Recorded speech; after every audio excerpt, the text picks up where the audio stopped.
This week on RSBANDB Update, Croesus, RuneScape's first skilling boss, arrives, and he's a pretty fun guy. We run through his mechanics, how to get a kill, how to fail, and what's in store for public instances. We also touch on drops, accessibilities, optimal tools, and strats.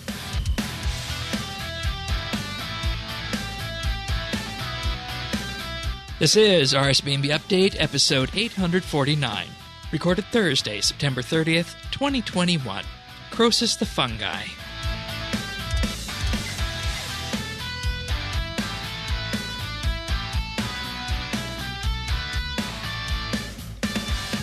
Hello, everybody, and welcome to another episode of RSBANDB Update. Tanis, welcome back.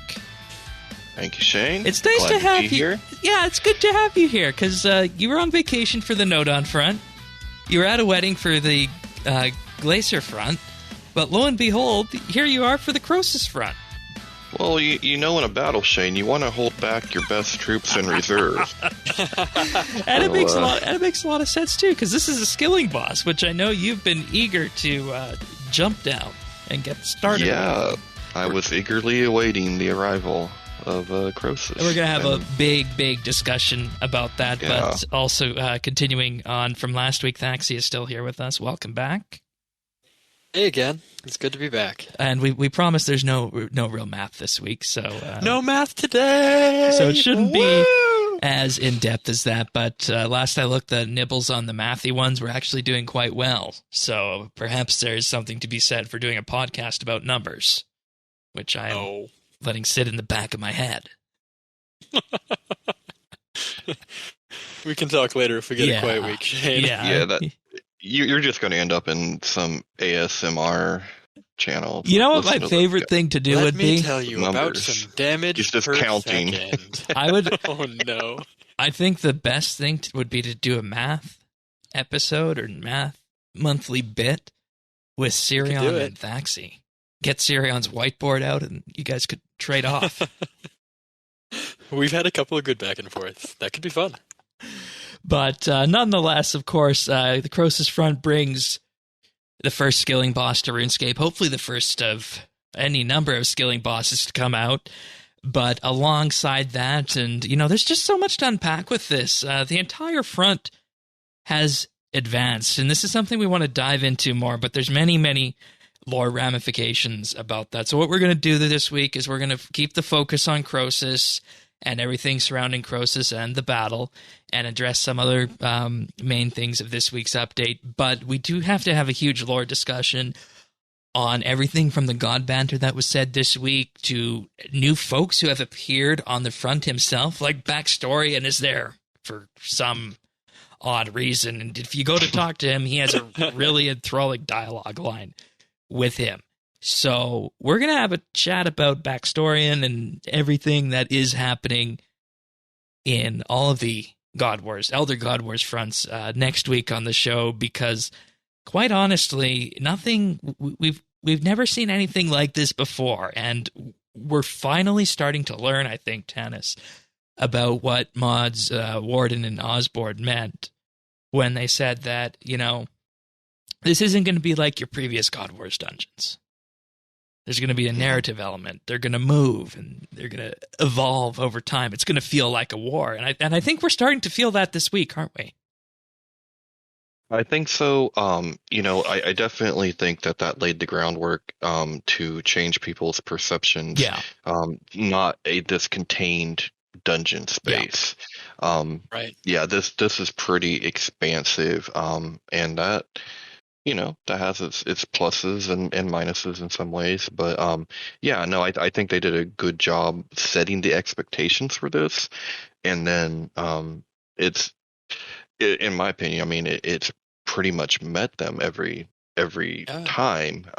And, of course, we'll talk about the boss, in a little bit. But I'm really of two minds with it. And no matter what, I'm so happy to see skilling getting, not that we haven't had attention, but not in this way. And I'm glad to see them experiment. We've always talked about that wow moment in skilling. We've always talked about that a drop. Yeah, and hard to find. Yeah. Hard to find. and it's hard. It's a hard balance to find, right? To strike, and I don't know if we're there, but I do like the ecosystem that is set up, and but more on that in a bit, right? Yeah. They really baked the lore and the story into this God Wars in a way that they haven't for the others. We didn't know until a couple of years ago, right, that the previous God Wars dungeon was frozen in time and was a snapshot of something. And the current God Wars dungeon will end up that way, of course, or the current Elder God Wars will, but we're watching it unfold in a way that we did not get to watch for the past 2 God Wars dungeons. We're really getting to see the story of it, and that, they're not just appealing to the skillers and the PVMers, they're putting something out there for the lore hounds and the questers too. Yeah. And which is really cool. And they also, I think, hit the epitome of that with the archaeology in Sintistan itself. But that's of course entire Lore Diggers episode that we did a couple weeks ago. We're going to dive in and just show the cutscene off for this if you haven't seen it yet. But if you want to follow along, we do have full show notes at update.rsbnb.com. But we need to have a look at this cutscene right now. Then we're going to dive straight into the Croesus fight. I was there in the year of Croesus. The year the fungus killed 50,000 people and the 10th Legion were annihilated. It was the Second Age, not long after the end of the Caridian campaign. An expedition returned from the unquiet ocean with a very unusual species of fungus. The fools thought they could turn it into a weapon. A botanical plague they could unleash on the enemies of the Empire. They called it Croesus. Its spores infested the bodies of the dead, spreading and growing. They fed its slaves, tested it, burned away weakness, forced it to evolve. They did their jobs far too well. After one serious breach, they were ordered to cease their work. They didn't. Inevitably, Croesus broke free into the city again, choking the streets with its putrescent growth. Nothing could stop it. Priests and guards alike were powerless, and their bodies only served to fuel its flourishing. I was with the 10th Legion when we were recalled from the border to combat the infestation. After days of fighting, my wings ached and my dragon fire was spent. We razed miles of city to contain it. The Legion were almost completely wiped out. It still wasn't enough. In the end, Lord Zaros was forced to intervene personally. He quarantined this whole district, simply buried it beneath the earth. I thought the remains of Croesus were destroyed. They assured me they were destroyed. They say that of all the elder gods, Bic holds intelligent life in the greatest contempt. She must have found Croesus beneath the graveyard and revived it. Even now, it feeds on the ancient dead. It's already massacred every defender on this front. If we don't drive it back, it will tear the cathedral to pieces.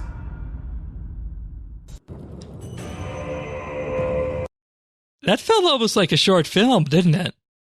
Yeah. It's long.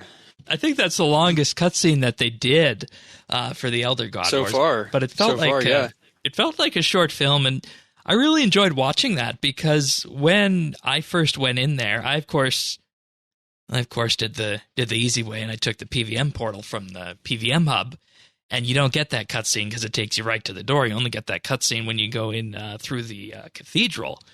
But nonetheless, everybody who hasn't gone in through the cathedral should definitely go and see that cutscene for themselves. And I don't know why I'm calling it a cutscene. It's really a RuneScape short. So well done to the team on that. And that's where we're going to pick up the lore next week, because there's so many little nuggets that we can pull on from there in that cutscene. So I was very pleased with that. But as the cutscene says, the Croesus front is dead. already. There's dead guards. There's a few skilling nodes inside for woodcutting, hunter, fishing, and mining. And how do we feel about these skilling nodes, I wonder? Inside the actual front. I wasn't very impressed. I wasn't either. They're a decent XP rate for endgame. They're an option if somebody really wants to AFK or wants to do something differently. I think you have better choices for most of those skills, though. Like, are you supposed to use like an adze or something for the woodcutting one so it consumes all the timber fungus, or are you supposed to porter it, or what are you supposed to do with it? You should porter that. That's going for like 10k. What? Yeah. Jeez. So the fungus from each of those, it's the only source for them, and they're used in the creation of the seed bag item. Right, but you only need a handful. You need to have 500 of each for the seed bag. You only need a handful to make any of the armors or any of the offhands or anything. But the seed bag, for some reason, requires 500 of each. So, yeah, that's why those are expensive. That's the interesting thing, because I went there on launch day, and they were selling for 2 GP on the Grand Exchange. But the Grand Exchange doesn't reflect any of the prices at Croesus. No, I tried to sell them on the G, and they were only for that price. So you're saying I should go back for that then? Yeah, on the first day, they were people didn't know the crafting recipes for anything. Now that we understand and people are trying to make those things, people have realized they have value. The issue with them is that, of course, like some things like the mining, where you have to progress bar to get a single produce out of it, is much slower than something like the hunter and the fishing. And so some of them are much more expensive than others. And my trouble with this was I found it a little bit harder to follow, whatever you want to call this one, the time stride or the shiny. I thought it was a lot harder to follow than it is with mining and what's the other one? Archaeology. Time sprite. Like a rockertunity or time sprite. This is the particles on this that are like the yellow are a little harder to see in the lighting. I agree. And they're harder. I don't know. You got to spin your camera in a lot of different angles. I was finding to catch them. So I don't know. I just found it and it's a cool setting, right? I mean, I love the setting. I love the graphics. I love what they did. Once again, top tier on the environment art. Yeah, but that by its very nature, with the angles and stuff, sometimes I was just having a hard time seeing the different soldiers and stuff like that. And the same thing happens in the boss, where it's very challenging to watch the boss. It's almost impossible to see the boss animations and still watch what's going on around your character, which I am not a fan of. Yeah. Welcome to my world, Taxi. Welcome I know. This time world. It's the developers have put me there. But I hear you, Dennis. So I guess the general sentiment of this then is that they are good for selling for the people making the seed sack and whatnot. Specifically mining and woodcutting.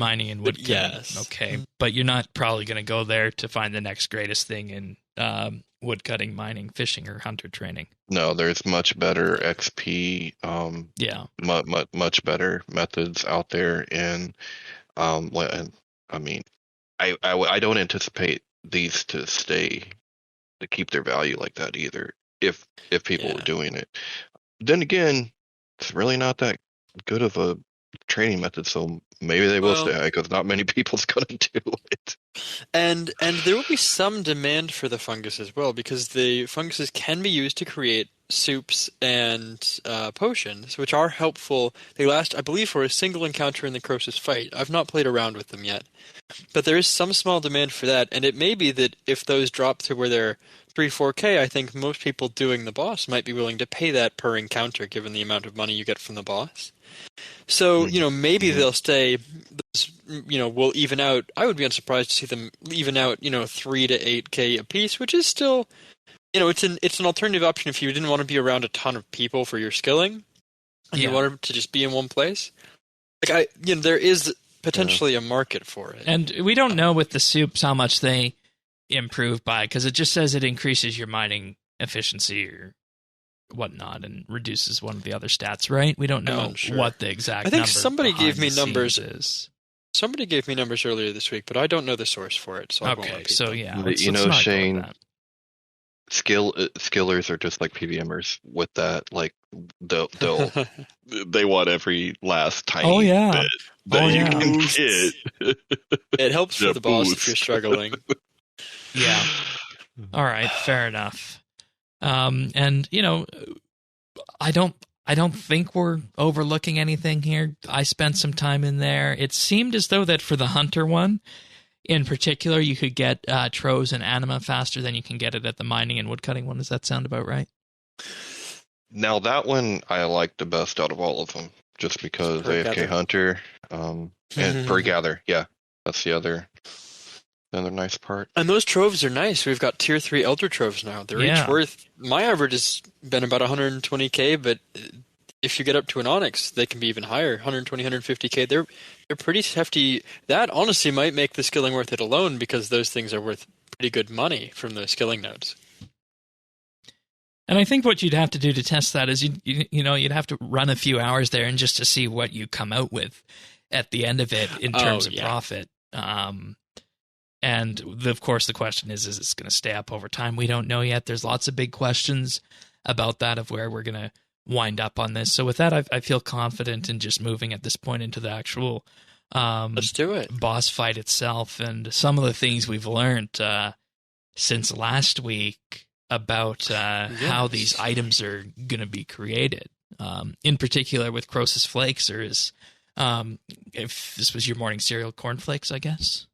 Yeah. I mean, I guess if you like spores and fungal matter in your cereal. Just yogurt. Just have to make sure that when you eat it, you don't jump to a different universe, right, Tanis? Hey, you never know. Well, you can actually do that in the boss. Alice in Wonderland? Star Trek Discovery. Spore Drive. Yeah. They have a propulsion method in that TV series based on the power of mushrooms. Yes. Anyways. Yeah. We'll talk more about mushrooms after as one of the mechanics. So. Yes, let's do a very, very brief. I promised everybody last week that we would do quick updates this week on rare drops. We're going to spend less than a minute on this. Crafting schemes for things, we didn't know them. And for basically everything, it's dropped as an incomplete item. Almost everything you compare with a couple of little tertiary items, which are cheap, relatively speaking, and a bunch of Croesus Flakes, plus the main drop item. And that's kind of it. We talked about the armor last week. We weren't sure how large the shield was going to be on it. From the live stream, I expected that it was going to be pretty hefty and large. The number is about 2,000, which seems large. 2,000 hit points for your high-level players seems large, but in terms of most base tanking encounters where you're wearing tank armor, that's half of a boss hit, if that. So not incredibly impactful. And we have also heard from people, in general, from both Bears and David, that the entire new armor set has effectively, at this point, if you wear that and play your cards right, makes Vindicta, as an example, 100% AFKable. Yeah, quite a few things. And you can do similar things with the 290 armor that exists in-game currently. The defensive powers of them are fairly comparable. This is just a good buyable option, so I'm a fan. The book, the most expensive... But before we do that, we should say that you make the armor by just combining it with Croesus Flakes, one of the simplest. Correct, yeah. Crafting schemes for everything in there is, other than the seed bag, which is a bunch of those fungus from outside, everything else is flakes and a couple of tertiary items. The book drop page. Drop rate, we weren't sure how quickly the pages were going to drop, and turns out they drop very quickly. So the book is a very desirable item for our clue hunters who don't want to camp hellhounds and Prifdina elves. Crazy, I know. Yeah, and oddly, this is the most expensive item out of this run so far, I think. It seems like it's giving you 15 to 18 clues per page, mostly kind of mediums hard deletes, which is 45 minutes, you're getting that many clues, and it ignores the clue caps. You can just stack up to the 10,000 caskets, whatever. So our clue hunters who don't get a ton of quality of life updates like that are making this an expensive item to have around, which is nice for the boss. That's all I really had for the book. The arrowhead, we weren't sure how fast they would drop and how fast they would be consumed. They are dropped at a pretty decent rate. You can get, seems like up to about 200 arrowheads per hour from wood cutting, probably slightly more from mining. Right. But of course, we weren't sure about how fast these are consumed. And generally speaking, I'm going to say these will be consumed much, much faster than they come into game. I mean, you're using 13 of the splinter arrows, those woodcutting ones, every time you target a new creature or a creature changes phase. So if people want to camp them and use those arrow tips, they will be very expensive. I feel very happy about this with my prospects for 120 woodcutting now. Yes, there are 2 people on this podcast tonight who have already, 3 people on this podcast tonight who have already bought the fire torch for the woodcutting. So we are all pleased that the arrowheads will seem, at least in my estimation, that they will stay pricey. And I will also say for the woodcutting offhand, it has made cutting elders feel like cutting magics instead, I think, in terms of the amount of logs you get. Plus 20% extra logs, plus 6% mining chance. That's very nice. Yeah. I am happy with that.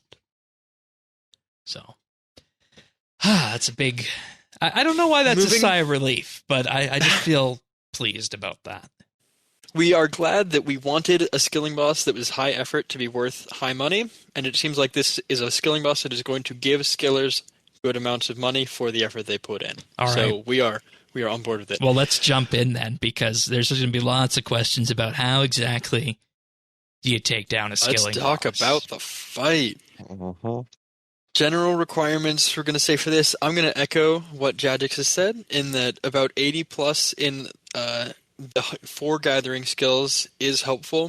It's one of the cases where you do want to have all 4 of those skills leveled up, because your level, including if your level is lowered, whatever your current level is the level that is used when you're calculating damage to the core of the boss. So having that be maxed is very helpful. And that also obviously impacts your gathering speed, which will impact kill times for the boss. So 80 plus in those gathering skills, definitely going to be something you probably want to look into before trying this. Yeah, and it makes sense, because outside on the front, you need level 88 at minimum to harvest those resources outside the boss encounter. Right. Yeah, think of it as, I mean, this is DPS for the skilling side, right? Exactly. Yeah. Gear recommendations are exactly what you'd expect if you're gathering from elsewhere, right? So your skilling outfits all apply, all very helpful. Your the auras, same story. Familiars that have invisible boosts on them, they do work. So your beaver, your Arctic bear, gargoyle, and rock lobster. Titan. Rock lobster, yeah, or lava titan, or wolpertinger. Your choices there. Other things that you want to have with you when you go, inventory-wise. We're looking at, there's a mechanic that requires you to have logs, so protean logs, or if you have the Orthan Furnace Core, that provides the same function as having logs in your inventory. Yeah, like a few dozen protean logs would be good for that.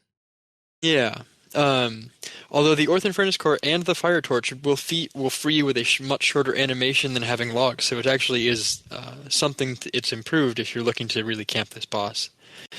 Like I said, offhands, both offhands for both the new offhands and both of the old skilling offhands do work for this. They have the same effects. It's if your Orthan Furnace Core is the same as the Fire Torch, and the new hammer is the same as the construction and crafting offhand, which is the constructing and crafting one will increase the speed at which you repair statues in one phase of the fight, and we'll talk through that in a moment. Other things to have in your inventory, a handful of restore flasks. I normally bring about 5, and that's enough to last me the better part of an hour. Yep. If you have the mobile perk, either on your relics or on a piece of equipment, that's helpful. With the offhands, obviously they're not augmentable, and so I'm just using the relic personally. Yeah, because we should also say invention perks like honed and whatnot do help. And we have a question about the next thing later in the podcast, so we'll discuss more of it later, but having Bladed Dive unlocked is very helpful for this. Very, very helpful. But you can do it without it, it's just a little bit more difficult. Yes, it requires some additional setup, but it is nice to have. Next up, the Crystal Mask. They have updated Crystal Mask without telling anybody about it. We noticed this later in the week. The Crystal Mask acts like the resonance ability at a normal boss, in that it immunes you from the next hit the boss does towards you. Which is great, because, if there's a challenging mechanic or a mechanic that does a ton of damage, which, hint, there is, Crystal Mask is a great way to avoid that. And lastly, the Perfect Plus Potion does give benefits to several of the skills in this encounter. Which is to say, your Perfect Juju Potions will also work for that.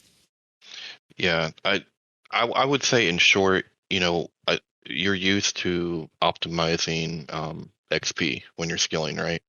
Do the same thing here. Yes, but in a different way. Like, you're not going to be using your your clan avatar and stuff like that. But you want to use those, or if you notice, like the auras, like the Call of the Sea, Lumberjack, Quarrymaster, most of them are all like an increase in your gathering, so that can make a pretty significant impact. All right. Instead of optimizing for XP rates, you're optimizing for kill times, which is optimizing for GP. So how do we XP. win? So let's talk through this. Right. Before we get there, quick reminder, set up for this, it is helpful to have keybinds for Surge, Bladed Dive, Anticipate, your Restores, and your Crystal Mask, because having keybinds for these prevents them from interrupting your actions when you perform them. So let's talk about the actual fight. Goals for the fight. The fight arena is set up. There are 4 corners of the arena. Each corner has a giant monster killed by one of 4 ancient warriors. The corpse is kept in the graveyard in that corner. Closer towards the center from the corpse is a statue that needs to be repaired of those ancient warriors, which will allow you to access the very center of the arena, which is the core of the boss, which is where you need to skill of some variety that changes every kill to kill the boss, get your kill, restore it to its slumber. So those 4 corners respond to each one of the skills, and you have to kind of be careful about how you get between them. You gather resources from each corner, and you use those resources to repair the statues that are closer in, but not the statue in the same corner. So you need to traverse around the arena in order to do this. Once the statues are repaired, you then pray at them to open up the core. Each statue adds a set amount of time. I want to say it's about 20 seconds, but I haven't actually timed it, where the core is open for you to do damage to the boss through whatever skilling. The central node changes to one of the 4 skills randomly. So if you have augmented tools, it's useful to bring those augmented tools to have that extra augment the perk buff from them. And this is where the synergizing with your team comes in. When it comes to attacking the core, on our first runs, we were doing very low damage to it. And I assume that was because we didn't do something right in terms of activating statues or something? So the way the core works, when you gather from the outside corpses on this boss, there's a little health bar above that is color-coded for that skill. So it's red for woodcutting, yellow for mining, green for fishing, and light blue for hunter. And the HP bar starts halfway through the middle. When the HP bar reaches full, so when you gather from it, that HP bar, I guess that progress bar, increases. And if you're not gathering from it, that progress bar will go down. When that bar reaches full, the corpse will decay, and all of the skilling nodes located on the corpse will deactivate. There are still skilling nodes located in the area that you can use, but the corpse has one node that is sparkly that will give you increased produce. When you fully deplete for every one of those corpses that is fully depleted, you do additional damage to the center core. So the goal is that when your group is attacking that center core, you want to have all 4 of those corpses in the depleted state. Got it. They do regenerate slowly over time, and you can use, during the fight, if you get hit by mechanics, some of the fungus you've gathered will rot. And you can also left-click fungus you've gathered to rot it yourself. Clicking on a depleted node on a depleted corpse will rot that corpse, so it takes twice as long to regenerate. So if you're in a smaller team or you're taking longer for your kills, rotting those corpses will give you additional time to get everything else set up and start damaging and that based core. on that, if you don't have those bars filled in, that's what's going to influence your damage in the middle, right?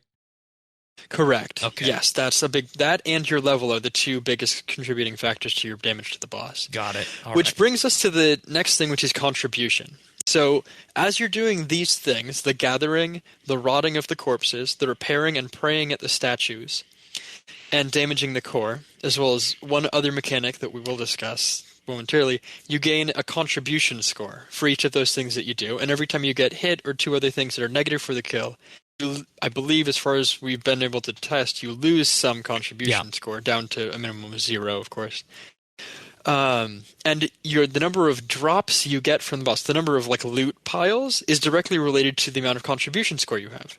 So a single person kill, right? When people have been cheesing it this week with some stuff, could have 800 total contribution. A 4-man kill typically has somewhere in the neighborhood of about 2,000 total contribution. So that 4-man kill will get many more drops than a single person. And so that's something to consider as well, is that if you have more people, it's not like there's a set amount of contribution. It's just if everybody is contributing for the length of the fight, you all get a decent score. Obviously more so if there's more to do if you have smaller people. So there's a sweet spot in there. But with that said, so contribution is a big deal, and we're trying to kind of keep that relatively even in teams. But the more you do for the boss, the more rewards you get, and the more chances you get to roll onto that rare table. So that's the core for how the boss works. And then, obviously there's some specific details, like the material gathered from one resource must be delivered to the next 2 statues counterclockwise. And you need 15 of each. And so I think that more or less covers what needs to be done for that. Yep. Again, with quick reminders that if you have that, you're crafting construction offhand or the offhand hammer, you do faster restoration on the statues when you're getting ready to get those restored. Moving on a little bit more towards the mechanics, right? So that's our goals for the fight. The next question is, what can the fight do to cause us to lose? So I mentioned that that's so important, because so far what we're describing sounds like a minigame, and there's no failure state that we've talked about yet. But the number one thing that makes bossing profitable is that you can fail at it. And we know, Tanis, you failed this week. I'm sorry, I just had to put that out there. Damn. There's been some failure, but that's okay. Shane, we've had a few fails too. We have. We have. And all of my fails were in public instance. So I'm not saying. Yeah, of course. I'm just saying. And we had a lot of failures on the first day as well. But anyways, how do we lose? No, I think that's an interesting discussion point. Just to point out very briefly that this is something very similar to Barbarian Assault, where a single person not understanding what's going on can very much cost you the kill, which is the problem and the challenge with public instances. And hopefully, when we get a couple weeks into this and everybody's watched the guide and has gotten successful kills, those public instances will become much more successful. I really hope people don't give up on this just because they did public instances first week and were like, oh my gosh, this never works. It will. People will get there. It will be just like Barbarian Assault, where there will be a meta that gets figured out for it, and then people will follow that, and kills will be smooth and quick in those public instances. So I'm a little worried about the backlash from that from people, but I think people will get their brains around it. People that really care about this. It feels very much like a minigame to me. As a person who loves minigames, I'm so on board with it. But yes, let's talk about those loss conditions. There's 2 main ways that you lose this fight. One of them is related to the boss mechanics, which we're going to talk about right after. So let's start with the other one, which is that I've already mentioned that when you restore those statues, they give you a window of time to activate that core. You can only activate each of those statues once. You can't re-restore them again afterwards. So that minute and a half or 2 minutes that you have to access that core, if your team does not do enough damage in that time, if they aren't on that middle core and doing damage to it when it's available, you absolutely will lose the kill. And this is the biggest thing I've seen in public instances this week, is that players are restoring one statue and activating it, and then because they can now go through the middle, they're rushing to complete all the other 3 statues, and that first statue's worth of time effectively gets wasted. Which results in losing the kill, because you then do not finish damaging the core before the time allotted from the 4 statues depletes. The other loss condition is a mechanic that has been referred to as rot, and I believe that's from the developers, but there's a yellow bar. It's underneath the health bar of the boss, and it counts from 0% to 100%. That rot percentage is gained every time players have their stats drained by a boss mechanic. The rot percent gets increased very slowly by having open corpses, so corpses that have not been fully depleted, and by a mechanic called the energy fungus, which is the last thing I mentioned earlier. This thing gives an absolute ton of contribution. It happens every 2 minutes and 24 seconds on the dot, and it can give you, I mean, in 8-man teams, it's a quarter of your contribution point, so it's worth waiting to make sure that everybody gets onto this energy fungus at 2 minutes and 24 seconds before you pray at those statues. But if you don't deal with this energy fungus, it also donates 40% rot to the boss every time it fully depletes. So there's a timed window for it, and you have to do enough damage to it, gather from it, to remove it. Otherwise, in the smaller teams, it's a free loss. Yeah, is effectively what much. it is. It's very difficult to finish the boss fight if one of these energy funguses gets off. And as I mentioned earlier, if you're not looking at the boss, because these appear right next to the core of the boss, right outside of the closed area for it, it's easy to miss these. There is a verbal cue for it. There's a voice line, but if people play without their volume on, we've had a couple 4-man kills where we've missed this because we just weren't looking for it early in the week when we didn't know that it was timed as well as it is. So there's that. So those are your rot percent things. So let's talk about the ways that you can get your stats drained by this boss. The arena, I mentioned there's 4 corners to the arena, and you need to traverse between them. On the east and west sides, there are these mushroom fields, and anytime you start an instance, all of the traversing points between these are stable for the full hour. So if you know what the path is to things, you're the same path the whole hour. For these mushroom fields on the east and west, there's a singular 1 square wide path that winds through this mushroom field that you have to click to walk across the field. Any step you take outside of that path will do 9 or 10 reduction or drain to each of your core 4 gathering skills. And if you get your core gathering skills drained past, I want to say it's more than about 40 or 50 total each, by about half, right. You do get kicked out of the arena.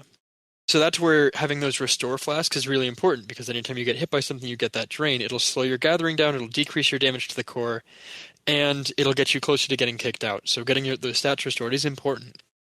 Some of these mechanics, it's only a couple hits, and you're down there.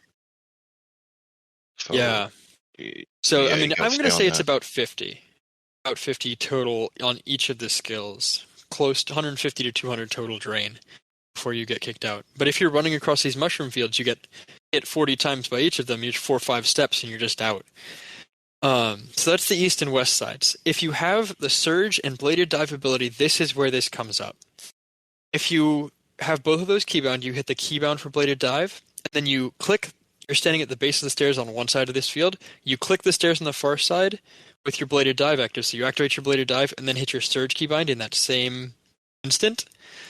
You will instantly travel the full length of the mushroom field exactly. It is like timed out, so if you're at the very edge of one field, you get to the far, very edge. That's the easiest way to get through. You can also line up so that one surge will put you at the correct point in the path halfway across, and then another surge will get you across with double surge. You do just have to get that kind of lined up correctly. Yeah, so you don't need Bladed Dive, but it definitely helps. I agree with helps to have it. For the north and south sides, there is an obstacle course of sorts. There's 4 lines drawn between those 2 corners, 4 lines of mushrooms and debris. You need to cross each of these 4 lines. And the only way to cross them is by crossing over mushrooms. There's 4 available mushroom crossing points. One of those mushroom crossing points will be lit up with golden particles, which, as Tanis has already mentioned, they're the same as the ones outside, so they're pretty hard to see. If you have kind of any visual issues. So it's another accessibility potential problem. But It's those 4 paths, 4 mushrooms that you pick, and you can look at this before the fight starts. They don't change once you start the instance, and it's the same for the full hour. So if you're only crossing the north-south borders, you can actually just memorize the correct path and then just always follow it. And you can do that outside of the fight time, which makes this, I hope, a little bit more accessible and somewhat mitigates those issues, although, again, it's a Band-Aid fix, not really an actual and you shouldn't need to be solution. asked in order to do that. It should be something that you should be able to pick up. And we're going to talk about this because I feel like this has been a recurring issue with all the 3 fronts after we talk about the mechanics here. But it's a workaround, is what I'll say for that.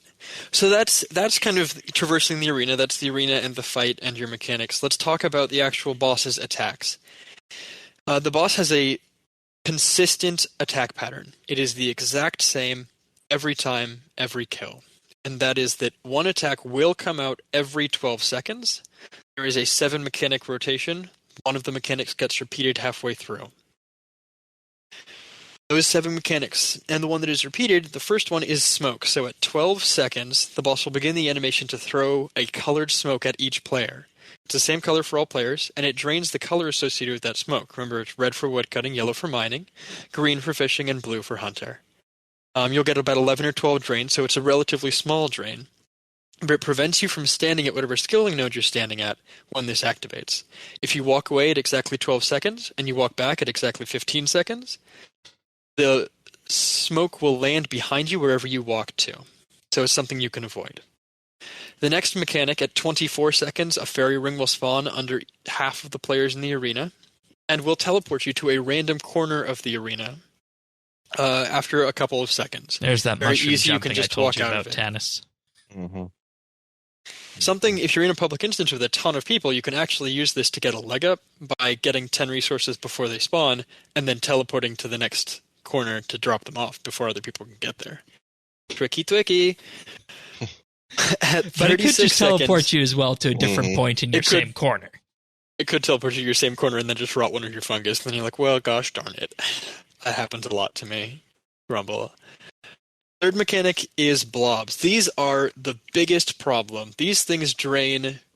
and we should also mention, your stat drains are lowered by 25% if you have the upgraded Pontifex Signet Ring. So all of these things the numbers that I'm putting out are generally actually with the upgraded ring. So those are the numbers I've been seeing for the last few days. So third mechanic is these blobs. They do 36 damage to each of your skills. It's a huge drain. If you don't have the ring, it's more than 1 dose of restore. It's 27 damage. 27 damage only with the rings, which is obviously better, but still massive. There's a little bit of rubber banding that happens in the instances for this. Yeah. So I always crystal mask this. As soon as I see that fairy ring spawn underneath me and get out of the way, I crystal mask immediately so that it's ready for when this blob spawns, and I never move for it. I just let it hit me. And to be fair, I think to manage your inventory appropriately, to use crystal mask, I think you need a rune pouch for that, don't you? It's you can do it with a single large regular rune pouch. Having a grasping rune pouch means that you can use fire and earth runes instead of lava runes, which is nice. All right, fair enough. But you also I don't believe there's any other good option for your ammo slot. So that actually it's not an extra inventory space to keep that with you, hopefully. But of course you do have to buy a rune pouch, so that's something else we should consider. After the blobs come out, 48 seconds now, the next mechanic is smoke. Same smoke we talked about previously. So this is the same thing we talked about previously. You walk away at 48 seconds, you walk back at 51. It lands wherever you were in the interim. Great. After smoke, the boss will throw out, very similar to the smoke bombs actually, a stun bomb. If you move for this, you won't get hit. If you don't move, you can either anticipate or freedom, and it will unstun you. If you remain stunned for the duration, it's about 4 seconds, you will get a drain of about 20 or so, about 17, 16 with the ring. Eminently avoidable, relatively easy. The biggest use for this is to know the mechanic that's coming next, which is the 7th of these mechanics, the 6th different one. Our last mechanic, which is sticky fungus, which occurs underneath your feet. And the first time the sticky fungus occurs, all the times it occurs, it'll occur to half the people in the arena. you need to have those protein logs in you. You just click the ground under your feet. The click box for it is a little bit wonky sometimes. I'll be totally honest. I wish it was just the full square underneath me. Yeah. It's unfortunately just where the fungus shows up, which is about half the square, but you kind of have to click around. After a short animation, you'll free yourself for lighting that thing. It's an instant animation if you're wielding the Orthan Furnace Core or Senna's Fire Torch. Those rotation then completely repeats one more time in the exact same way. Although the second time that sticky fungus happens underneath half the players is when those energy fungus spawn in the middle. So the second time this goes is the 2-minute and 24-second mark. So half the people will get frozen in place and will need to free themselves prior to running in for that energy fungus in the middle. All those good participation contribution points. That covers the boss mechanics from the attacks it does for you. After you free the sticky fungus, it will then repeat the mechanics again. The sticky fungus does not take precisely 12 seconds to remove, so they no longer happen on those exact 12-second marks. So for the first 12 seconds, you know precisely mechanically what the boss is going to do.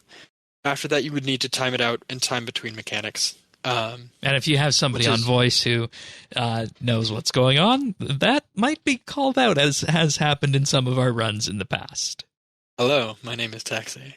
And this would be the same order of mechanics every time that goes around. The same minute and 12-second rotation. That same for things that's repeated twice. The second round gets energy fungus every time for the entire fight, every 12 seconds. The boss also has animations to show when it's going to throw things and do things. But as I mentioned previously, I cannot personally monitor my own character as skilling and performing actions, dodging things, and look at the boss. Yeah. So I go off the time personally. I wish the sightlines were a little better. They put buildings in the corners of the arena, which unfortunately block that view. Which kind of brings us to the next thing, which is and before we jump into this, I should mention too, we talked about the core. It's not that big of a deal, frankly, in terms of damage and killing the boss, but the core has particles that spawn on it. Once you've been skilling on it, you can continue to skill no matter what, but every once in a while you will get red, yellow, or green, color blindness, grumble, particles that appear on this core. If you click the green ones, it'll do 1,000 extra damage to the boss. If the yellow ones will do 500. They're marked as poison hit splats, which is lets you know that people are using these. And if you click when it's red, it will heal the boss by 2,500. It is entirely reasonable, and those damage numbers are relatively small, all things considered. They're enough to bump you over the edge if you're close to getting a kill, but they are almost never mandatory. We almost always finish with 20 or 30 extra seconds anyways. They're just a little extra contribution, but the overall impact is very small. And Gorvek gets mad at you. Yes, and Gorvek will call out anybody in public for everybody to see. Oh, I just noticed in one of our kills, someone said, "Oh snap, RSBANDB is here. Everyone be cool." Oh, yeah! Just noticed that. Chunk the Monk getting a free call out here on Update. Anyways. But yes, so those sorry for all of our colorblindness folks out there. That's unfortunate. Well, let's talk those about were the colors they decided on. But let's talk about that. Of it, because yeah. Tanis, I took you to a public instance, and we'll talk about the public instances right after this. How did you, well, I'll get the exact words out of your mouth. How did it go for you? Because this is the first front you've been able to experience on launch week. Yeah, I was really, really, really excited. Couldn't wait. Got off work and immediately we started, I think you texted me like, "Hey, you want to try to get a kill?" Like, sure, let's do this. And later that night we went down, and I had been down a little bit before just to check out the area. Like I said, it was gorgeous. When we went into the instance, I immediately started looking around and could tell there was going to be a lot of visual clutter. and it was big, so field of view was probably going to come into play. Another thing that even I noticed is that they're doing things in this day and age where it's not easy to tell unless you mouse over things what is immediately interactable. I don't know if you were there, Taxi, but I actually had to ask someone for help in finding the deposit box because I couldn't see it because I didn't know it was interactable. It just looks like rubble. Yeah. I didn't know where they were either. It took me a couple of kills. Thankfully, I didn't need them at the time. Yeah. My first day was 8-man. I mean, going into it, I was prepared to I knew enough to know to go to one of the corners. You needed 2 people per quadrant or whatever. I knew enough to go counterclockwise. So I had a basic understanding of how it worked. But every one of the mechanics you said, I got smashed by, could not get out of the way, just couldn't get out of the way. That was it was the main issue. Yeah. The colors with the core and clicking on that, there's just no excuse. They know better than that. How is the smoke? Because the smoke is yellow, green, red, or blue, I believe. Yep. Oh, really? Yeah, the smoke attacks. I didn't even know it had different colors. I couldn't tell that. I mean, it drains a skill. You just look at what skill's drained. If that's the one you're using, you restore. But yeah. How hard is it, a question for you, Tanis, to have an eye on your buff bar? Because it does show in your buff bar when skills are drained. Oh, I mean, it just depends. If I want to slam it closer to my character, then that's fine. But how much, you can only get things so close and still be able to interact with stuff around you. Yeah.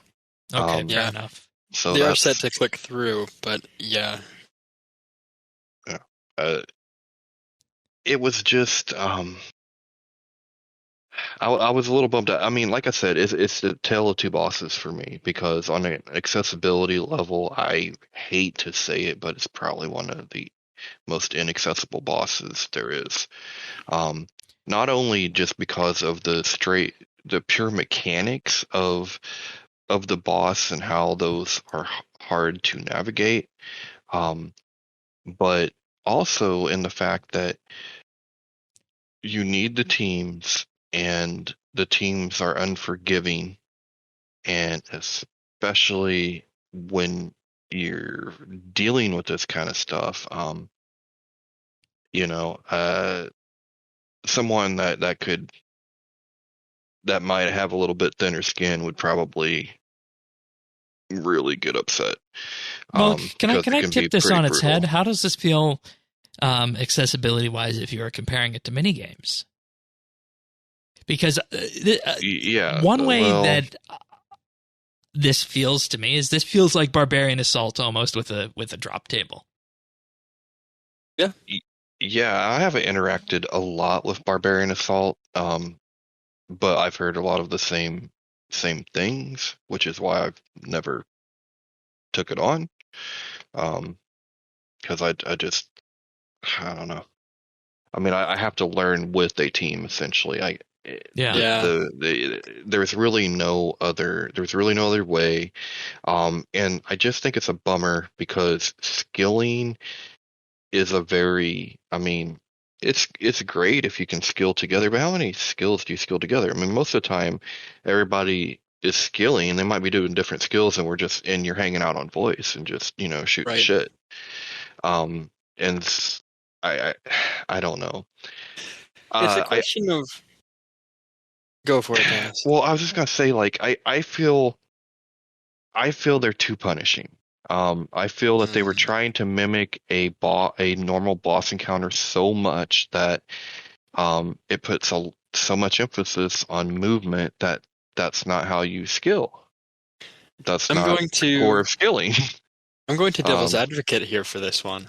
I wonder if you're going to make the same point I was just thinking. Go for it. Which, there's a couple of things to say. I think that this opens up content for a new group of people. So I think this is your hardcore skillers who want to have the group experience. I think this is something that gives that to them versus like Big Game Hunter, which I would say is an equivalent kind of PVM skilling, but only solo. And if there was no other skilling content that was PVM-like, I would say this may be less so. I think this is one of those, you get variety of content for variety of players. I think this is something that will appeal to those people, but once again, this says nothing for the accessibility of it. This is just, it's a variety of content. And that would be the argument that I would make for it, to kind of counteract the, like, skillers don't do people, which, fair enough. In all honesty, fair enough. Well, I mean, it's not that, there are skills, dungeoneering is a team skill, but a lot of people would call that a mini game, right? Right. It's just that the core, or at least the way that I see skilling a lot of times is you are maximizing for XP. You're trying to gather as much as you can. You're doing, like, you're pushing to the limit, but that limit rarely has to do with you blading, diving around the room and surging, and that's not how skilling works. Yeah. Like teamwork, yes, teamwork is involved in some skills, but it's a whole different. I mean, even when you think about like dungeoneering, it's a whole different way that team interacts and the way that it's calling out. So I hate to say it, but I almost feel like Big Game Hunter is more of a skilling boss, and in the way that like old school has skilling bosses. I really feel like this. I love the fact that it exists. Diving around an arena. Yeah, that's fair enough. Yeah, that's true. I hear you. Yeah, old school, you can solo the things. It takes 40 minutes, but it's something that there's not necessarily a punishment for it. It's just your ability to last that long. This is it will kill you before then, unless you are cheesing it with bug. Well, and that's the thing that I just feel like it is very punishing, because they wanted to mimic that peril or whatever. Right. And I understand that. It's just that literally with a few hits, I'm out, and there's no margin for error. It's hard to learn if you don't have a team. Like I said, there's so much visual clutter. Shane, when you just said about running through the mushrooms, I didn't even know I was getting hit that hard. Yeah, every time. And see, that's the thing, is that if you remove all these accessibility problems, I honestly think you would have a different opinion of this. I probably will. That's why I said that's why I am of two minds. I'm so happy it exists, and I do think it fits a RS3 vision. Yeah. I wish that vision was a little less punishing and maybe a little fewer people. I'm going to say this. This is in my top 5 potential contenders for update of the year so far. Well, it's really enjoyable. The ecosystem that it brought to the game. That's it. Money for the skillers. It's the star of the show. I mean, it really is. Do we want to talk about that? Because we should. It's great money for skillers. Yeah, that's the thing, especially if you're getting rares, which we can speak to. But before we do that, I just want to make a comment about this in terms of needing a group. 4-man is going to get you the most money when you do it efficiently with people 8-man works as well. But the public instances also work well. You and I were there for about 3 to 4 hours on the Tuesday, weren't we? And I'm a big fan of 6-man as well, for the record. Okay. I think 6-man may be the optimal way to do the boss. All right, fair enough. But yes, public instances. We made it work on... We had one going on 66, our home world. We then swapped to 98, which was the Elder God Wars dungeon world. And apparently... And I should say that I pulled people to 66 from 98 because of a bug which has now been patched. Okay. So I have done a lot of work this week and a lot of typing in public chat to coach and counsel people to get those public instances running. It very much sounds like they normally are still having trouble. When we were doing it, we were getting great successful kills, but I was also I don't want to say micromanaging our teammates, but I was being a little bit aggressive. Not to individuals, but just in terms of how things maybe should be done in a way that will not lose us kills. Right. Which I hope was polite and respectful in and all of that. In terms all of of teaching that people not to pray until all but the statues teaching, I've are done ready. a lot of coaching and teaching this week. Yeah. And I believe that worked for public instance, and it sounds like the next day, yesterday, that was no longer running as smoothly. Okay. I think eventually the people that are not getting kills will leave, and the people that are getting kills will all stay, and the public instances, I think they will eventually be efficient. They are not currently. All right. So perhaps then we had a bit of a colored perspective on that. And this raises if you're willing to put in the work, it works. Yeah, and this raises a concern for me because this is a group skilling boss that they recommend 8, which is minimum 4. And for anybody who doesn't want a group and doesn't want to find people to play with, it's going to be a tall order, assuming these public instances are going to work. What you almost need. I'm very confident you could. Okay, sorry. What you almost need is you just need like a group instance world where you say join public instance, and it will pull together everybody from all the worlds that are looking and just apportion them properly in certain areas, kind of like the Clan Citadel does. And I don't know if you've seen, they did update the world list this week. World 98 is the North American Elder God Wars world, and there's an European world as well. And I'm hoping that people just notice that, and those will be the de facto worlds when you want to do this. So hopefully that will act in a similar way. I will also say that I am incredibly confident that with 2 people that have a good set of skilling gear, the full set of skilling outfits and auras and familiars, you could very, very easily get very consistent 2-man kills at this boss with relatively little issue. In times that are actually not that different from 4-man, but you wouldn't get incredibly much more loot than 4-man in terms of contribution. But I think if you even just had one friend, I think you could who was confident in the boss, I think you could pull this off no problem. Yeah. And that's a very legitimate way to do it. Instead of, we say minimum 4-man, but I think 2-man is very reasonable. And my big concern about this is that they release this as RS3's first skilling boss. The concern is that it pushes people away, and in a week, 2 weeks, 3 weeks, public instances are just chaos. And you can only kill this if you know people. That's my worst case scenario for this. My hope is that people will understand it and everybody will watch guides. People doing public instances will be doing it because they're earning money from doing those public instances, and they want to keep. Because it's also great for. Quick reminder: the reason that a lot of the skilling bosses do so well in old school is because their Iron Man community is huge. Our Iron Man community gets a ton out of this, and we'll talk about the common drops in a second. But this is a pretty fantastic boss for Iron Man. Especially Iron Men who want to do PVM. And anyone going for Herblore as well. Any skill, a lot of the skilling stuff, What's your take, though? Do you think public instances will survive in the weeks to come?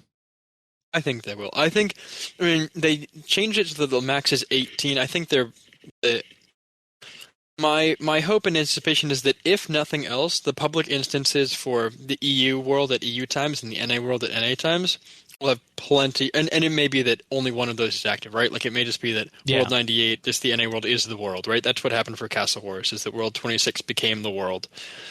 It may happen the same thing for Croesus. But I have a feeling that there will always be Iron Men who want supplies from this. I have a feeling, or who want the drops. I have a feeling there will almost always be, skillers who want to just earn some extra money or get some chance at the big armor drops. Because I think the armor will, and the book will retain some value, if nothing else, and the offhands.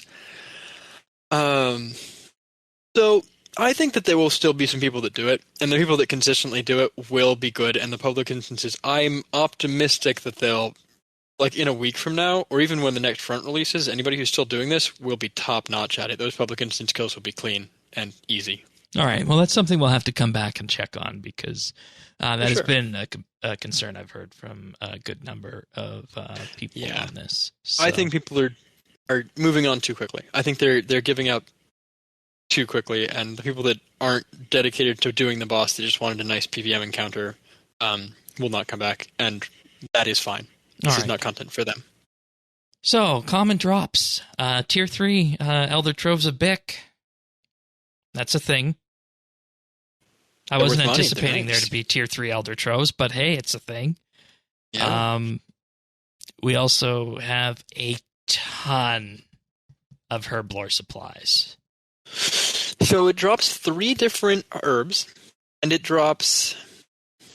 I'm trying to see if I still have the wiki page up. I do.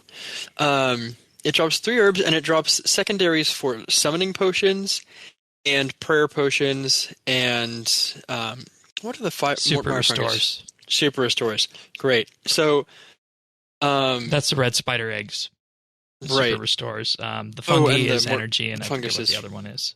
And for player-owned ports things. That's what those are in there for. That's right. Or player-owned farm. Oh. But yes, prayer potions, restores, and summoning potions. Which, the summoning potions, the restores, all that stuff, we had all the herbs for those dropped from... So, between the Glacier and this, we also have all the ingredients for brews, and some of the most common ingredients, the 2 herbs that are used for twice in overloads. There's a handful of herbs used in overloads, but there's only 2 herbs that are used twice, and that's Quorum and Dwarfweed, which are dropped from this. So this drops combat-related skilling supplies. So this is for the Iron Men that want to do PVM. Yeah. This is for, for decreasing the price of training herblore effectively. The adrenaline Combat crystals are potions. also there as well. Adrenaline Well, crystals, right. That's what I think is interesting, though, because I don't know if it actually lowers the price of the training as much as it lowers the price of these essential things that you use. Bingo. And you know what when the you're doing theory... PvP. Yeah, that's fair. The theory we came up with on this was that the whole point behind these Elder God Wars fronts is to lower the price of PVM supplies. Yeah. And Lower- then you combine relieve that some of with that. something similar to a death rework, and there's your death problem fixed. Because the thing people complain about death is it's too expensive. And you can approach that in 2 ways. You can lower the cost of the things that you die with, or you can tweak the death formula itself. They're doing the first one right now, and they have a brief in design for the second one. So I'd imagine we'll see something like that sometime in the new year, if I had to guess. And that's how you fix this. And plus, they're filling the economy nicely by saying there's a large demand for these. Let's add in some supply. Yeah, and I appreciate that they're doing that. And I think that skilling-wise, it's appropriate. And the concern about this, though, is that this effectively kills herb farming, I think, almost. At least right now. Oh, It I makes don't it know. very challenging. I mean, but like I said, Herb runs are less profitable, but still there. and the herbs that it dropped. I mean, you're still gonna think about what are the herblore training methods. A lot of times you do the power burst now. Yeah, right? you do brews to 96, then overloads, and then Well, And brews are great money right now. And I never did brews. right, I did because they were either. too expensive back then. And then past 100, then you can start portioning it out to power bursts and what you need to make elder overloads and the salves with that. Right. But I mean, even to get there though, you still need your basic herbs for your extremes, right? To Yeah. even get to see. So I don't think it's going to kill herb farming any more than the farm killed tree farming. I mean, people still do Yeah. their runs, right? Totally. But just a note about the Bic Trove, those drop super attack, super restores, extreme ranging, and extreme magic potions. Yeah, which is they've been doing that since for tier 2 and tier troves as well. The tier 2s also drop those. I don't know if they changed the rate to make them a little more common in these, but that has been a thing. But that's a little extra, right, on top of other things. Uh-huh. Mm-hmm. So, but yeah, the boss in total we do drop, so it's effectively 3 potions worth of herbs, 3 potions worth of secondaries, all combat related, plus the other things that you would expect if you were using skills to skill, which is like your stone spirits, because it's a boss. Your crafting gems, rocktails, magic logs, raw rocktails, magic logs. Some farming seeds and the mushrooms for making it cheaper to raise zygomites. Right, I forgot to Oh, mention that you nice. can't feed that fungus to the zygomites as well. Which I think was their intent with that. So that makes zygomites more reasonable to grow and use as a training method, which is really nice. And then, of course, it also drops the God Wars Dungeon 3 drops of Hydrix Bolt Chips and Soul Runes, as well as some PVM and just general money supplies of salvage and crystal keys, coins, adrenaline crystals. Yeah, all the gems, of course, except Sapphire as well. Yep. So that, crafting gems. So good general group of, like, the crafting supplies that you get from PVM are all present here. The, your usual mix of money and things. I mean, the drop table feels like a boss drop table, but it does include a lot of the things we've talked about in the past in terms of skilling supplies and how maybe skilling supplies don't belong on a PVM drop table. Specifically kind of logs and raw fish and kind of those stone spirits. Yeah, and I feel like you can make the argument this time that it's okay because you're skilling to get that, so if it's a skilling item, I was going to make the argument that a skilling boss, it's appropriate to drop skilling supplies because you were skilling to do the boss. Absolutely. I agree totally. Yeah, and honestly, I'm going to break everyone's heart here, but the magic armor might have been more appropriate to go with the glacier than this boss. I know that takes away the big moment, but if we're looking at it from this perspective, yeah, and then you could have just buffed the other drops instead to do that, but then I think there would have been a question involved about this. Okay, you call it a boss, why don't we have the same number of WoW drops?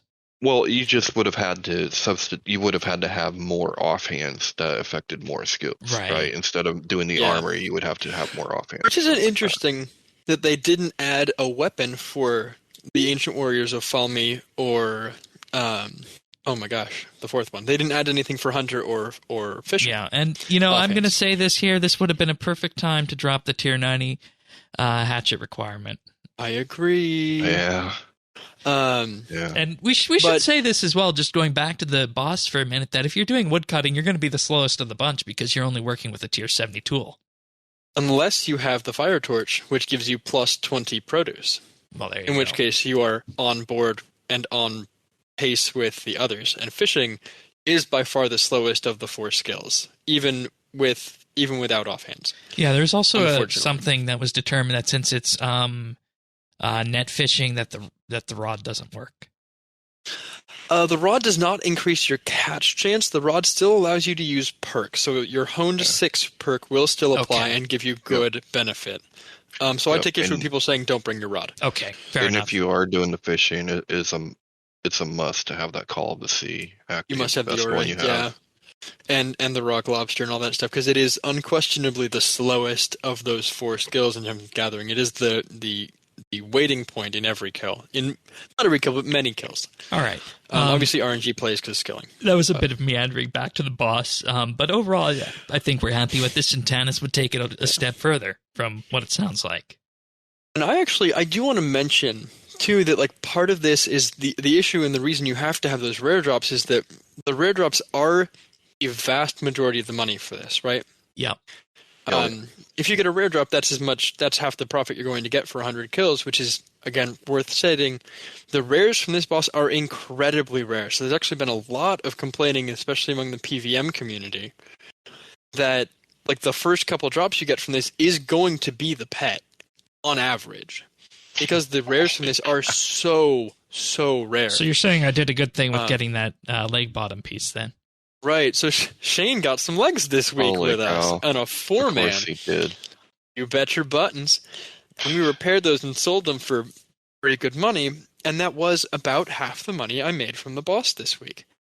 And I got my 100th kill count last night. I've not been back since. So, in 100 kill count, I received a Spore Sack. Another of our clanmates did 100 kill count. I think the only other person to hit 100 kill count this week, as far as I'm aware, and got not a single drop, nothing on the log. And almost all of their kills were 4-man. I did about a third, or almost a little under half of mine in a public instance. They did almost entirely 4- and 6-man kills, and got no drops. So the rares for this are incredibly rare.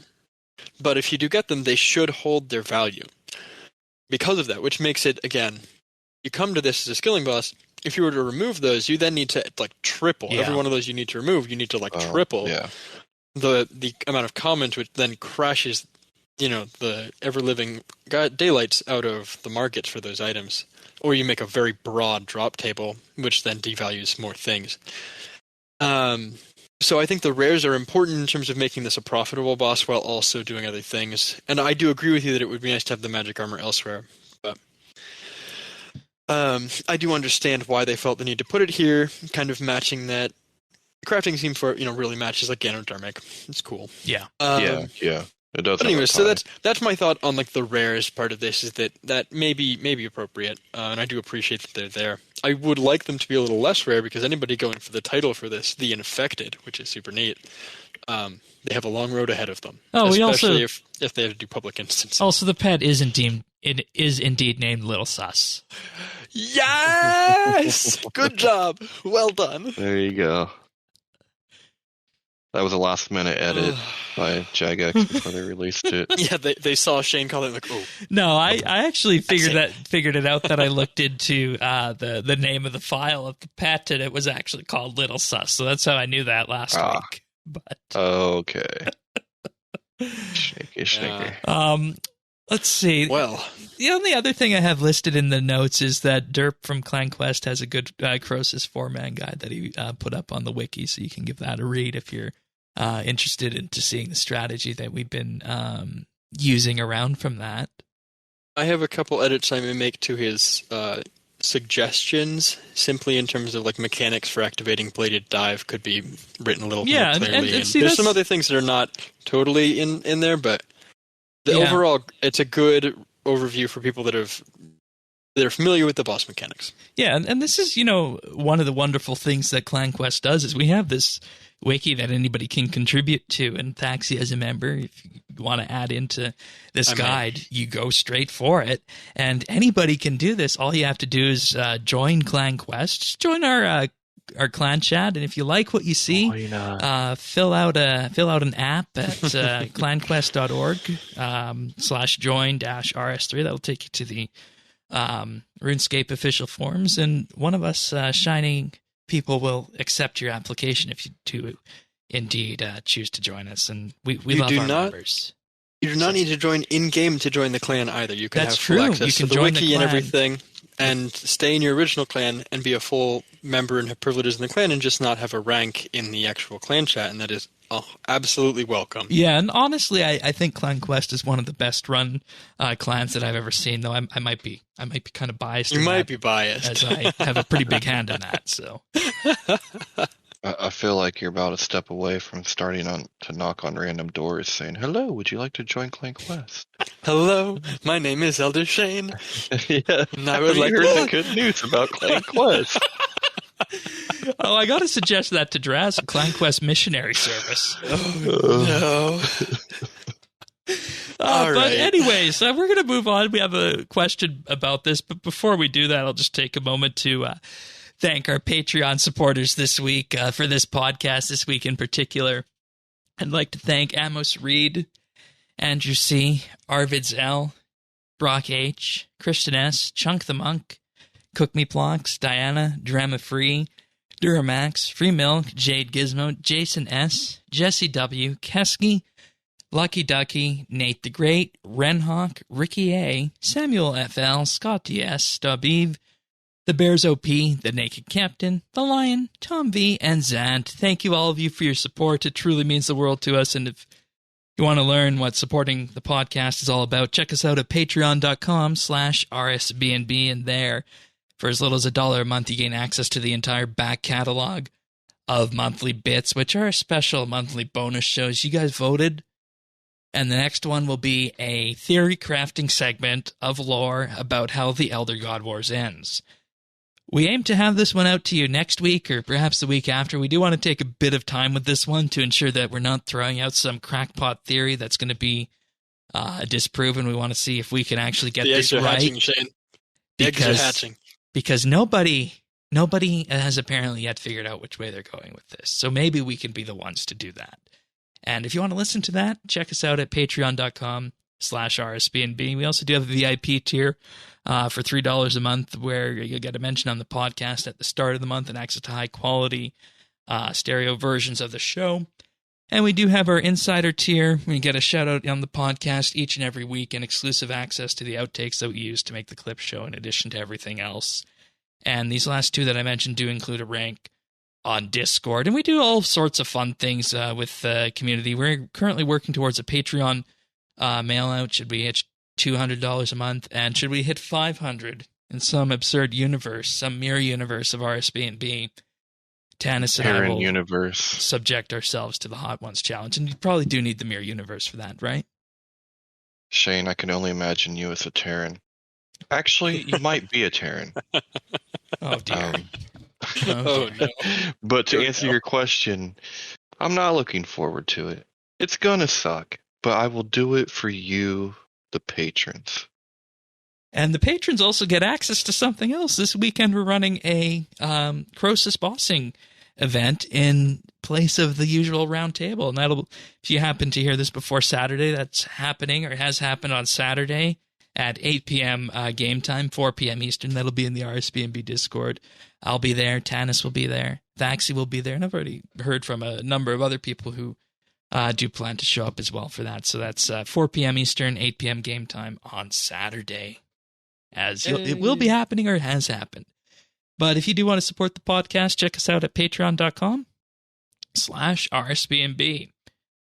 All right. So the question, we had a bunch of questions this week, and we wanted to focus on specifically boss questions related to this. We got a good number of lore questions that are going in the book and will be handled next week or the week after on that. But this question is boss related from Chordo, who says, Hoods Pals, this is Chodo, after having missed his when Frank questions, but it's Bic time now. You got to wonder, I guess, where the Bic pens and lighters are for this, I guess we could say. Number one, so Carapac was very nice for PVM scrubs like myself. The Glacier was quite difficult, and Croesus is definitely amazing. Do you think we'll see more skilling bosses in the future? Hope so. Yeah, I certainly hope so. I hope the answer is yes. Yeah. And we have a good number of these, or I say good number, it's 2 of them that we went through on a monthly bit a while back. We talked about making Big Game Hunter proper skilling boss because, we're almost there. We could just take it a few steps further to do that. Another one we came up with was a dwarven convoy duty kind of thing in Keldagrim. Ooh. But overall, I do think that it would be good to have more of these. And as long as they nail out what's happening with the public instances and figure out if this is turning people away, because I would hate for there to be a low uptake on this boss, but have it be due to public instance or something like that. So that's my number one caveat, as I mentioned, that I hope that it's not seen as turning people away. But if we had another one, you could just lower the number, and that's going to lower the barrier to entry. Everyone has a buddy. Yeah. You know what I mean? Like, I don't know. Make it scale down to 2 men or 1 man. Yeah, you could appropriately. Or which you could. Croesus does do, but we could have duo skilling boss. We could have a solo skilling boss. There's plenty of options out there for it. And I think the most important thing with Croesus is just to prove that the format works and that you can put a drop table on a skilling boss and not have it break the world. That's the big thing, I think, is that, like, Croesus is, and I hate to say this, Croesus is so eminently bottable because everything happens on consistent time frames. And it doesn't happen to everybody. There's a little randomness, but you can't do the exact same thing every time. But you could probably bot this pretty easily. Obviously, their bot detection's great, and so hopefully that's not an issue. The thing that I would think, like the biggest limiter to this for me is that a skilling boss must have a good reason to do it. Right? It's the same thing as minigames. So many minigames are now dead because when we were kids, we did them because they were fun. They didn't need to have a benefit. Now we're all adults, and yeah, we've been here that long. Now that we're all adults, we have this thinking of okay, I'm doing this, but I have this other thing that would benefit me more to be doing right now. You know, it's the like I could do this for fun, where it feels, and this is maybe the completionist in me being a little jaded. It feels like we play the game less for fun and more just because it's a thing that we do, because we enjoy the game, because whatever it is. We do things because we have a goal. We work towards rewards. You got things like Fist of Guthix that awards armors that are not best in slot anymore, that awards odds and ends. People don't play it for fun. People don't play, very, very few things get played for fun. And even like pest control, have you those seen kind how of things. janky fishing trawler is in modern era? I know. I mean, fishing trawler, like, even some of the like more recent minigames like Soul Wars. Soul Wars is just dead. And it's a ton of fun, but the rewards for it, when it came out, there were very few ways to get free XP from other than training. Yeah. And so Soul Wars was the way that you got your untrimmed hit point cape. It was the way that you got your untrimmed Slayer cape. And I think we also need to be PvP. clear that skilling bosses don't necessarily need to be the best in terms of skilling XP, because that's definitely not what we have at Croesus. But it's the thing is they give good money, and so the reason people will keep going back to Croesus is because it's decent money. The XP rates are on the whole good, although it's not great for any particular skill. The actual XP rates per hour are pretty decent overall. But the thing that will bring people back is that especially those rares are worth money, and it is a good use of time to be skilling. And also, the drop table is good. And so if they make other skilling bosses, they just need to make sure that they're responsible with the economy, but giving them a drop table that makes them worth doing. And if they do, then I think they'll have good longevity. I think that's going to be the big deciding factor for Croesus, it doesn't end up being decent money. We heard from Shrew and Sponge this week, but we also, of course, have to remember that Jack was on this as a designer, too. So he deserves some credit with this. Well, you can see Jack's hands all over this because look at, like what Daxie's talking about being worth money. This boss is worth money because it stretches and the out environment and touches so many things, right? Like, and if there's it one has thing, this ecosystem. And if there's one thing we learned, Jack is good at ecosystems. Just look at mining. Yes. Right. So that's the balance in this is well done. I think the rewards fit into a pretty good niche. There are a couple of niches obviously left unfilled. I still want a shield bow that's higher than tier 85. Or a thrown weapon that's higher than tier 88. Again, I'll never say never. You have the full front still. Oh no, I'm maybe a little hopeful, but capes is my expectation for that. But again, so yeah, they did an incredible job balancing. I think the balancing on this is great. I think this is very appropriately balanced to allow you to make some mistakes in the fight and still win. I think the rewards are good. I think they were well chosen. I think the economy will absorb them very well, and they'll make moves in the economy that are due. I'm a big fan. I think it was very well done overall, very well designed. Question 2. He's already discussed this with Derp from Clan Quest of the aforementioned 4-man guide. Chodo says he doesn't have Bladed Dive and doesn't plan to get it soon. TM. Do contributions drop a lot for a group when one of them doesn't have Bladed Dive, so is it absolutely necessary if you're aiming to get good loot from the boss? Here's my only math for the night. And to be fair, Derp's guide, that 4-man guide aforementioned, does say it is absolutely essential to have Bladed Dive. That is more or less verbatim from that guide. I personally do not agree. We've talked about already how you can surge across the mushroom field. So the primary place you use Bladed Dive for this is mushroom fields. It is also useful getting in from the middle from the corpse or from the statue when you have the energy fungus spawning. Just generally moving between nodes, sometimes you can get pretty sweaty with your Bladed Dive because it allows you to move instantly from one place to another within a certain tile range, right? So it is nice to have. It will speed up your kills. If you are not the person on that fishing node, and you have the full elite outfit with your aura and familiar, if you're on hunter or mining, and you don't have Bladed Dive and the rest of your team does, it should not slow down your kills. You still shouldn't be the last one done restoring your statues. With that said, it is an excellent quality of life for this boss. It is being able to cross those mushroom fields without having to line yourself up with that pathway. To land in the pathway halfway through your double surge is very nice. And the process of obtaining Bladed Dive obviously does require you to understand and learn the Shattered Worlds minigame, which I will be very frank with you, is enter portal, kill things, enter portal, repeat. It's not really as bad as it used to be. And I will say that if you do your weekly challenges and you have a weekly reset token, you can get 17 million anima a week from this just by doing the challenges twice. Right. You can earn the ability in 3 to 4 weeks, especially with reset tokens. You can also, if you've never done the game before, Shattered Worlds has, every time you complete a world for the first time, they go from 1 up until many, higher than people are able to complete. Every time you complete a world for the first time, you earn a large chunk of bonus reward currency. And so if you rush from the first floor to the 115th floor, or 110th floor, I think, the reward currency alone will be enough to earn you an ability, one of the two, either Bladed Dive, which probably is the better starting one, or the Puncture and Salt the Wound, Mutated Dazing Shot.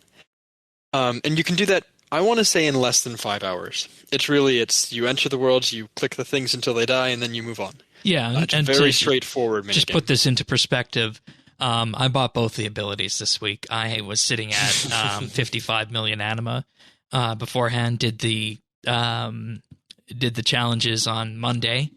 Got the first one, Salt the Wound. Then on Reset Tuesday, did that again and pushed another 10 worlds on top of what I was at previously, which brings me up to around 80, I think. And that was enough to get Bladed Dive as well. So the unlock for that is not incredibly time consuming, and it's a really great quality of life here, but in terms of slowing down your kill speed and decreasing your contribution, not as much. Again, that energy fungus in the middle is the big thing that you would want to maybe Bladed Dive to, and that's worth a ton of contribution points. So it'll lower your personal rewards if you don't have this, I will say. But in terms of slowing down kills, as long as you're not on that fishing node and not on the woodcutting node, maybe too, it probably doesn't make a huge difference to your team. Yeah, I agree with that.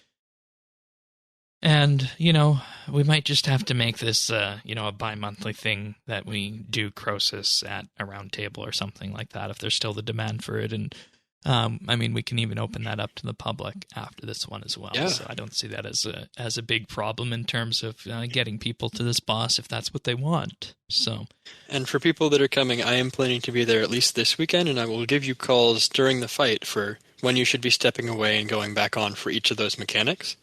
So it should be hopefully, for our new folks, fairly straightforward. We'll make sure you have assigned roles and know exactly what you're doing before we start. There should be no fails at these round table kills. We're going to hold you to that. You better. I'll hold myself to it. Let's look at the patch notes then. Only a few of them this week, as it is a headliner week. A couple changes to the Glacier front. Resolved an issue that was causing the Centistan section of the Slayer collection log to be incorrectly marked as complete for some users. I don't know why that's in the Glacier front, but okay. A player on hard mode joining another player's normal mode instance will now benefit from the safe death. Okay. That'd be a scary thought, to do normal mode and have an unsafe death. Mm-hmm. Oops. Oops. It's a little extra money. People that are doing hard mode can deal with it. You don't die a lot on hard mode, so they can suck it. Added a link to Treasure Hunter from the marketplace. Exactly why in just a minute. Improvements to mouse interaction precision. What? I missed that. I'm sorry. I don't know where exactly that comes into play. I think this is one of those patch notes that we could have had a deeper explanation on. Interesting. I don't know about you guys, or especially you, Shane. I've been experiencing a lot of rubber banding, slow response time, and dead clicks in the Croesus instances. Yeah. And I put that off on there just being a lot of those instant shards active at once, and that's slowing things down from the server side. It should. I hope that wasn't this update. Yeah, I don't know, and I don't think it would be related, but I have felt that as well. And it's not just a Mac problem, because we can answer that too. I also felt it on Windows. Other people, it's just dead clicks. I've been hearing a lot about dead clicks and slow response. Cinderbane gloves now correctly apply their poison effect, perhaps too well, because you can poison Croesus with that. Rumble. Which People should have been cheesing hopefully solo with this. which should hopefully be fixed next week. Fingers crossed. Oh, absolutely. Feathers of Matt are no longer destroyed on player death in the Sophanum Slayer dungeon. Oh, that's good. Yeah. Yeah. Okay. So, it's been sunshine and roses so far. But I'm going to ruin everyone's day now. Because the Treasure Hunter changes came out this week. And I'm going to be 100% honest. This is a case of Jagex walking into the room and there being $100 sitting on the table, and they didn't take the money. They didn't take the money. Yeah. This was a huge opportunity that has been missed. So, we knew this was coming because of the Hearts of Ice changes, but the main thing that this brings is probability disclosure as well, in terms of showing what the rarity is on all More the prizes. clarity. Removing blind chance. And this is one of the big things that we discussed with Mod Warden last year, and he said he was committed to doing, and I commend him and the team for doing this. But this is also a huge missed opportunity, because this is just tweaking Treasure Hunter in a way, and I'll go through what an alternate form would look like in just a minute. But first and foremost, Hearts of Ice have gone. They've been converted to oddments. I don't think anybody is going to be disappointed about that. I think there might have been some... I'm disappointed about that. Oh, really? Solely from the fact that the conversion wasn't done properly. There are Iron Men who cannot have Hearts of Ice who got a ton of oddments from this. I don't even know if they can get oddments normally. I had close to 10,000 Hearts of Ice and ended up with 1,600 oddments. There was not a one-to-one conversion. It seems that people were given random numbers, or it was supposed to be one wrong. oddment for every 5 Hearts of Ice.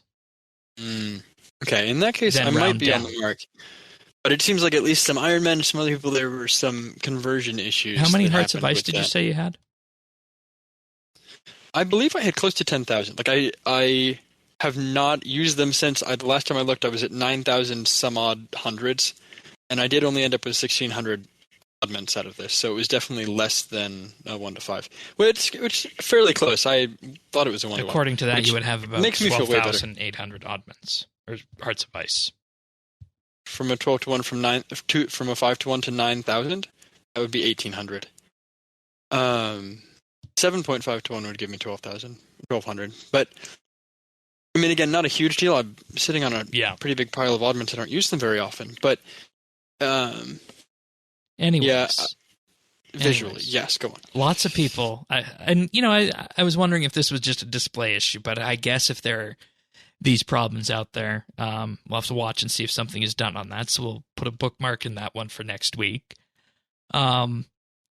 Skilling outfits, Slayer masks, Wicked Hood tokens, the 200 million coin prize has been replaced by 50 million coin prize.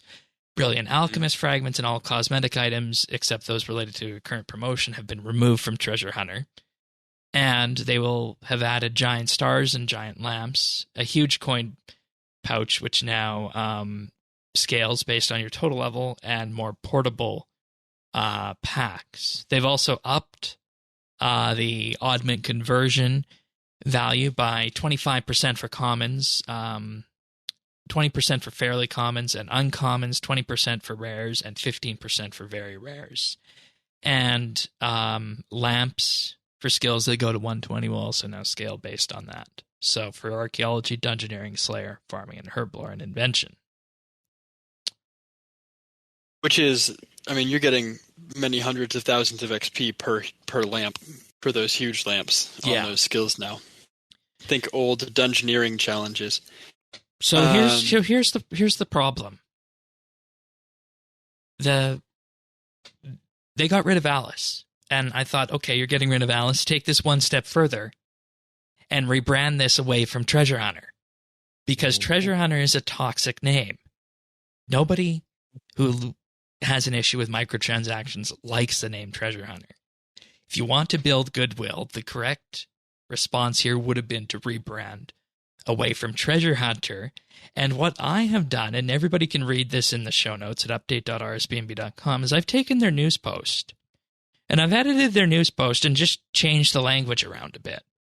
And there's only one thing that I added to this that's in blue that wasn't in the previous post.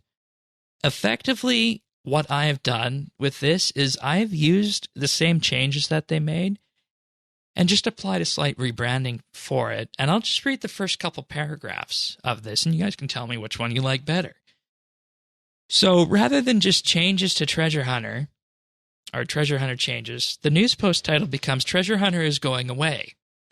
Greetings, adventurers. Many of you will have been following the gradual alternations we've been making to Treasure Hunter over the last couple of years or so as we work towards building a better experience for everyone.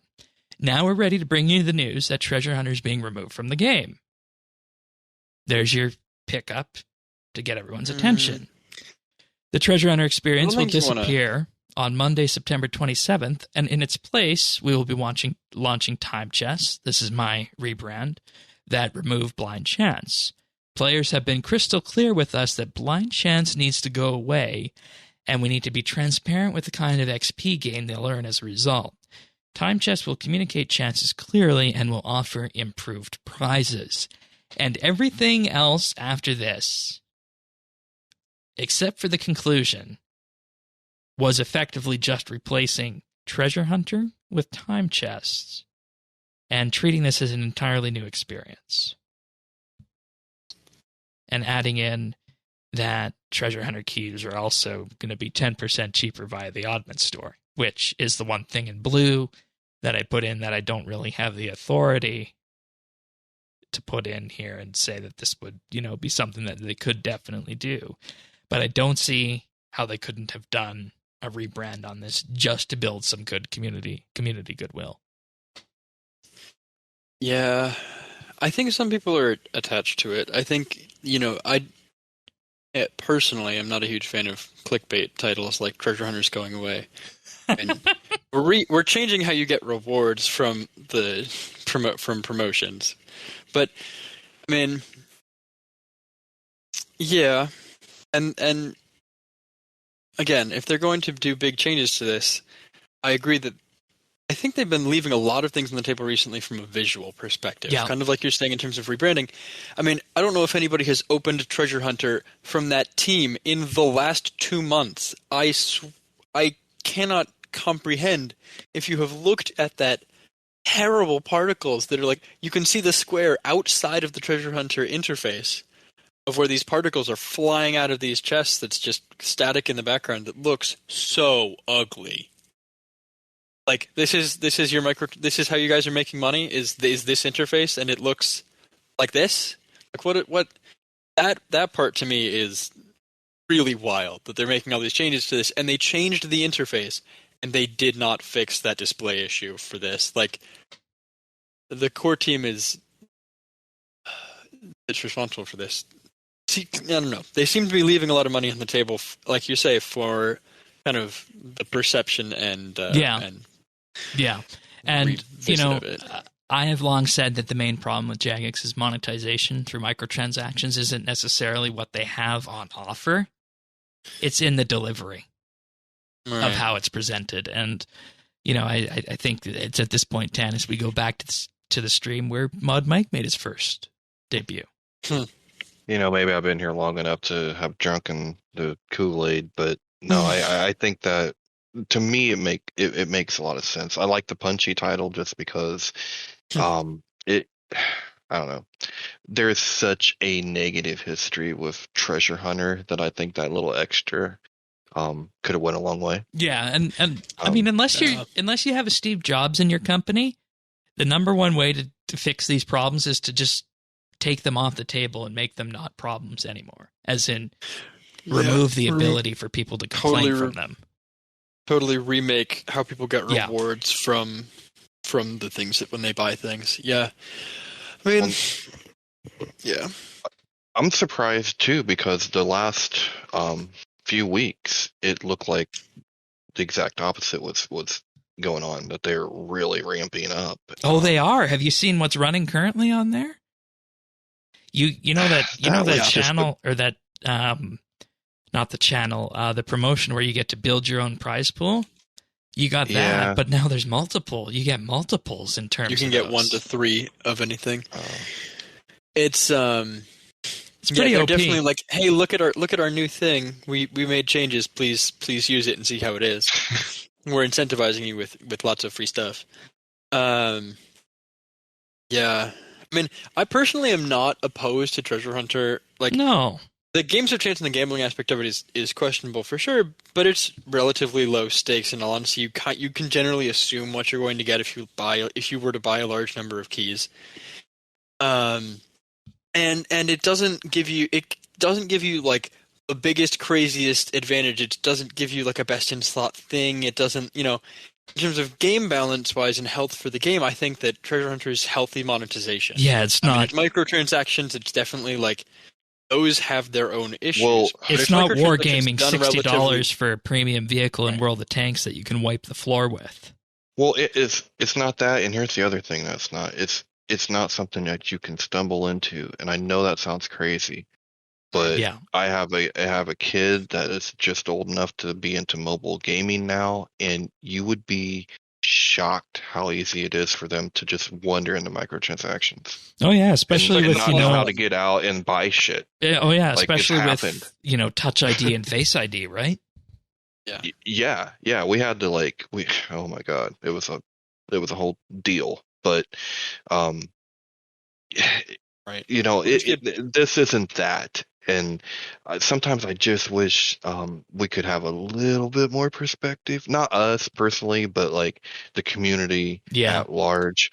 And because I think the changes they made were good, but it just feels like such a big missed opportunity that it's a disappointment. But it's always branding. Yeah, it's always branding. Like I do have to give Mod Warden some credit here. He said it wasn't going to be overnight. They were going to try different things, but they were moving in that direction. And I think, and that was a very controversial segment because that segment of that show with him made it to Reddit, and nobody believed him. Right. Yeah. And I mean, that's not surprising, but here we are. And I think it would have had a bigger punch with your wording, Shane. I mean, when you look at what has realistically changed from last week to this week, Treasure Hunter still gives, honestly, roughly similar, XP. It gives roughly similar for a lot of things. Yeah. It has less of those outfits and skilling benefit stuff that's, rare chance hidden in it. But Treasure Hunter, as a functional piece of content behind the fancy words and back end of things, seems to be doing roughly the same thing it was doing last week. And they've kind of just told us it's different.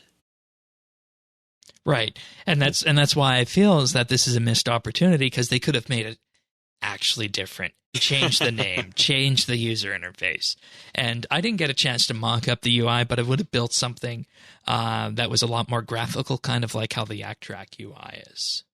Well, and here's the other thing. When you label it a time chest, that's talking about what it really is when it comes to this. I was bonus wondering XP.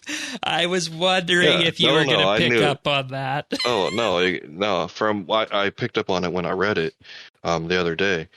But yeah, I mean that's what it's all about, right? I mean, if you brand it that way, just like every other game does, these things aren't pay to play. It's not a it's to save time. It's to help you with your time.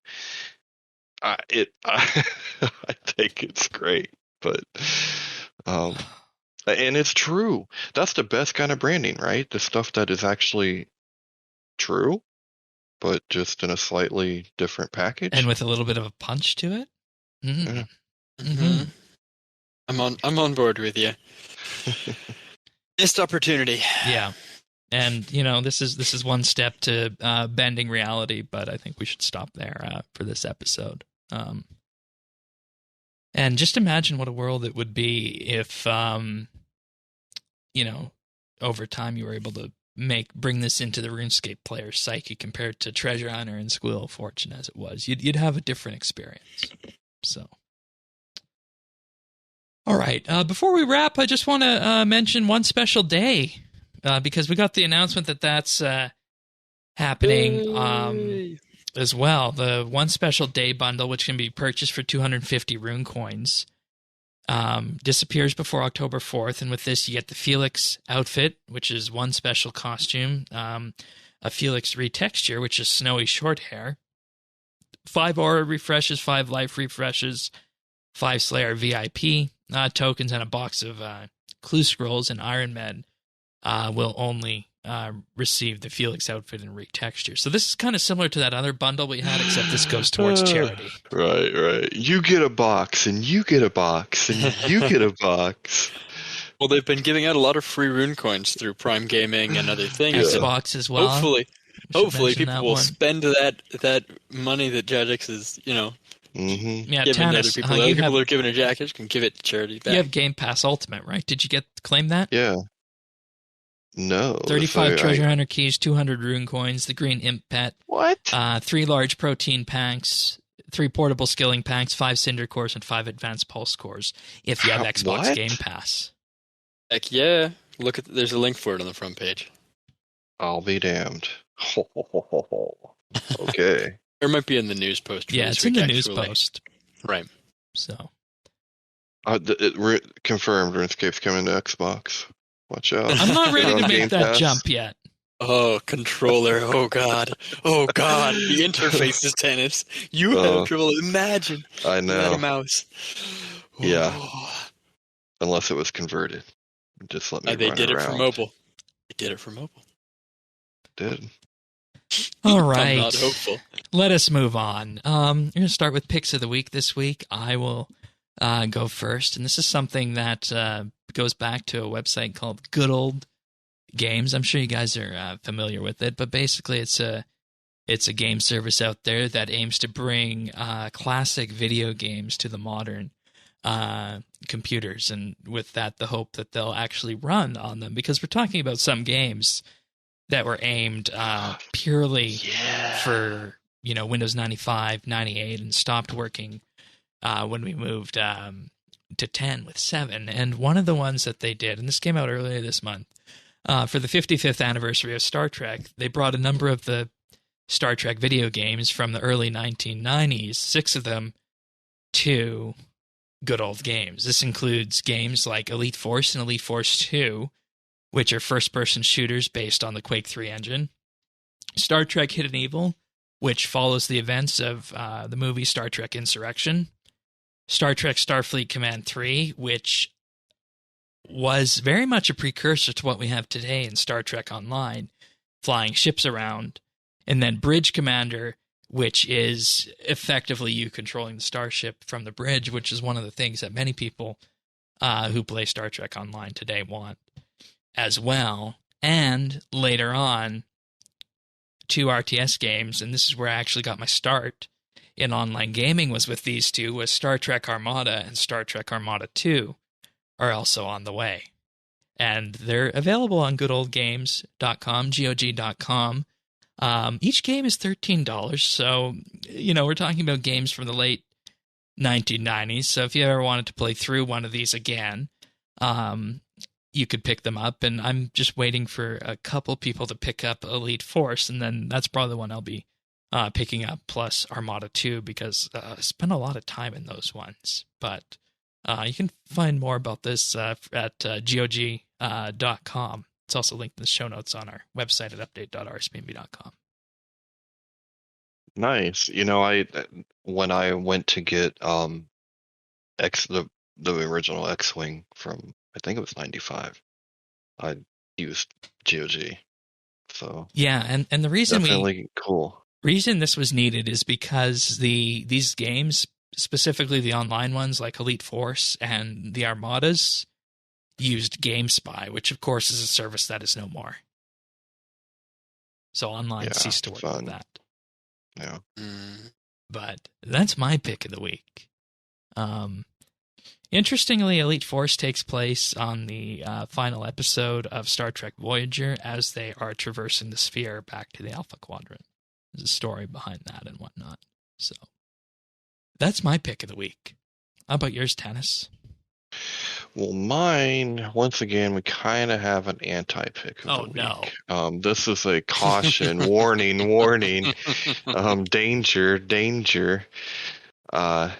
That's a good reference too, if you know what I mean. Yeah. So Amazon is coming out with a robot named Astro. Isn't that cute? It's named after the Jetsons dog. I don't know if that's true. I just know Jetsons dog was Astro. So, but it is basically a home dot or echo or whatever on wheels with a camera. And it has a drink holder, so someone could open the refrigerator, put a drink in it, and it could take it to someone else because they say it has facial recognition. And it's supposed to learn people coming over to the house and who is who, which is supposed to be a big feature because it's also your security robot. Yeah, apparently patrol the halls. Patrol your house when you're not home. Yeah, and if it sees someone it doesn't know, it'll call you. So how many times do you think that's going to be? Like, I don't know, you. Oh my Lord. So, obviously privacy freaking nightmare. It's utterly useless. I mean, there's no reason that you need your Echo to follow you on wheels. It does apparently have out of bounds zones, so you can tell it not to go into certain areas. Yeah, I've heard reports of like people that were involved in its early development just saying it's gonna kill itself. It's gonna commit suicide on stairs the first chance it gets. Like it's just really dumb. Also has buttons, physical buttons to turn off the cameras and microphones. Because though apparently it can't move around when they're switched off. Oh, it even comes with an extendable periscope camera. Yeah. Which oh no. Which I guess that has a known issue of breaking. And if it does, there's no way to like ship it back. Just a lot, and it's $1,000.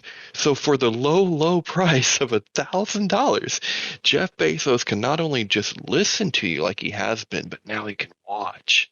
So if you've ever wanted the feeling of a dog watching you with your spouse or partner, now you can feel assured that Jeff Bezos can do it from the comfort of his mansion or yacht or super yacht. Or the yacht that goes on top of that. Oh my God. Did you also see they brought out a children's toy that uses projection? Yeah. And I'm sad because I want robotics. I want a future with robots. I want droids. I want droids and I want data. But you can't give us this stupid shit. Like, I mean, seriously. To start somewhere. But this is maybe not the best starting point. Oh boy! All right, what do you got for us, Thaxter? Yes, mine is as much of anything a public service announcement. Quick reminder to everybody: I am in the final stages of my training to go into medicine as a career. I got my flu shot today. It's going to be a bad flu season. October is the month to get your flu shot done. Because we were all masking and being careful last year, all of the respiratory viruses kind of went on the down low, and everybody has decreased immunity to them right now. So things like respiratory syncytial virus, if you have a kid, your kid has a friend with respiratory syncytial virus right now. Normally that peaks in January to March. It's normally none of it around this time of year, but it is multiple times that normal spike. It's respiratory viruses are going to go around this year. Everybody will get the common colds. The worst and worst and worst of the common colds is the flu. Please get your flu shots. All right. Thank you. And, there's other things we also need to protect ourselves from as well. But I think the advice on that is probably best given by what jurisdiction you're in, depending where you are and whether or not the walls are falling down around you on that. So we'll leave that there. We only have a few achievements this week compared to last week, but you can start us off, Tanis. I was just wondering, Shane, is that how you advocate for the use of condoms? Oh no. I have no response to that. Start your achievements. Just go, my guy. Alright. So starting with hold on. I battle Slash with 99 woodcutting. And then we have Shamrock Soup with 99 dungeoneering. Then we have a Tanny Keat with 99 defense, all on September 27th. Oh, 28th and 29th. All right. Well done. Well done. On the 27th, we also have Vapor 13579 with 99 Herblore and Firemaking. River Design got 99 Mining, and Added Darkmoor got 99 Archaeology on the 24th. Also on the 24th, we had Dennis getting 200 million construction experience. Osazoyo getting 120 Herblore. On the 23rd, we had Dr. Reggie getting 99 ranged. And also on the 23rd, Jack BLG with 99 archaeology. Good job, everybody. Congratulations. Nicely done. Nicely done. Very cool.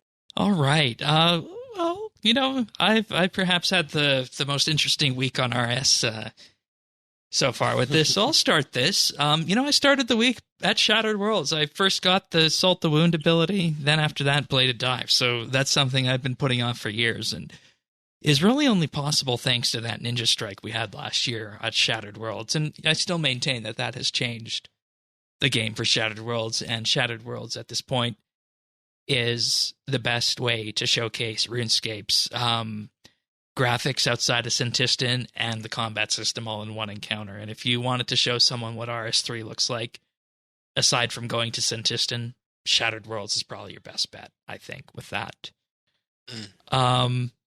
I have also been Elder woodcutting for a few days, and then yesterday with the offhand as well, so that's fun.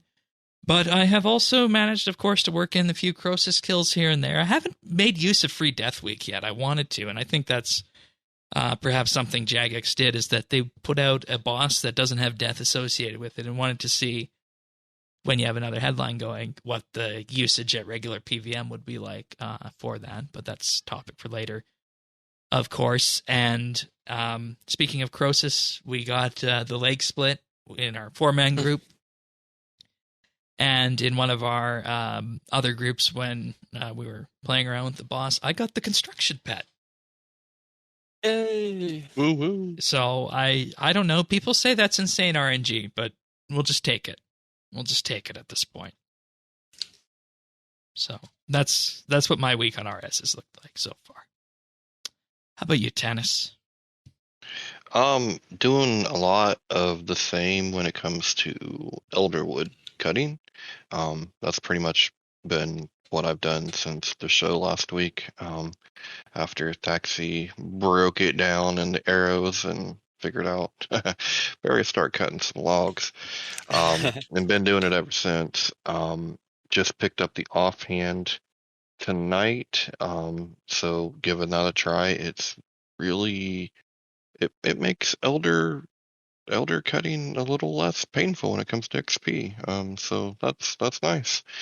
But that was about it. Tried the boss, and hopefully we'll go back and have a better experience on Saturday at the round table.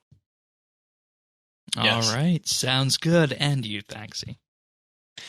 I have been really busy this week. It's been a busy week for me with work. All of my time outside of work has more or less been spent at Croesus, to be totally honest. I did a little bit of the skilling outside, got some other kind of odds and ends done, did my dailies most days. But mostly, just working on getting that 100 Croesus kill count. Really just diving into and getting to know the boss.